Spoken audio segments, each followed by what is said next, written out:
বহুদিন পরে আজকে মনটা খুব ভালো লাগছে। কারণ কি?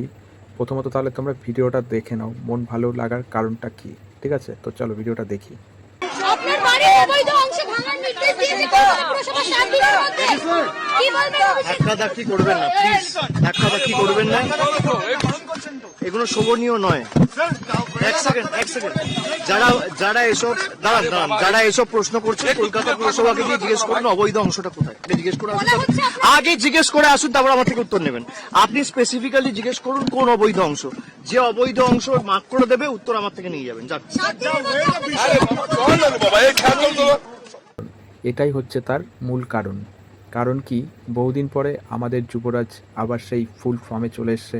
আর আমাদের যুবনেতা এইভাবে সাংবাদিকগুলোকে মানে মুখের উপর এরকমভাবে জবাব দেওয়ার জন্য অসংখ্য ধন্যবাদ। কারণ কি? এরা খুব বেড়েছে। মানে গদি মিডিয়াগুলো এতটাই দালালি করছে, দালালি করতে করতে কোথায় চলে যাচ্ছে ঠিক ঠিকানা নেই। কার প্রপার্টির কী প্রবলেম হলো কি না হলো সেটা সে বুঝবে।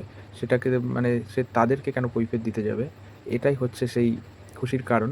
আর সত্যি খুব দারুণ বলেছে, এরকম একটু বলা দরকার। কারণ কি? এদেরকে বলার সুযোগ করে দিতে দিতে না মাথায় উঠে গেছে। তো কথাই তো আছে, কিছু বলতে না পারো অন্তত ফোঁস করো। তা আমাদের যুবনেতা যেটা করেছে একদম ঠিক আর যোগ্য উত্তর দিয়েছে। কারণ কি? এরকম মাঝে মধ্যে ফোঁস করতে হয়, তাহলে এই গদি মিডিয়াগুলো একটু চুপচাপ হয়ে যাবে।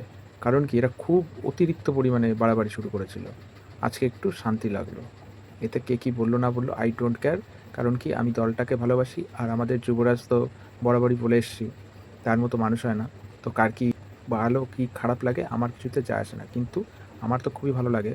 তো দিন শেষে একটা কথাই বলবো, যতই করো হামলা, ঘুরে ফিরে দেখবে আবার আমরা ফিরছি নতুন করে।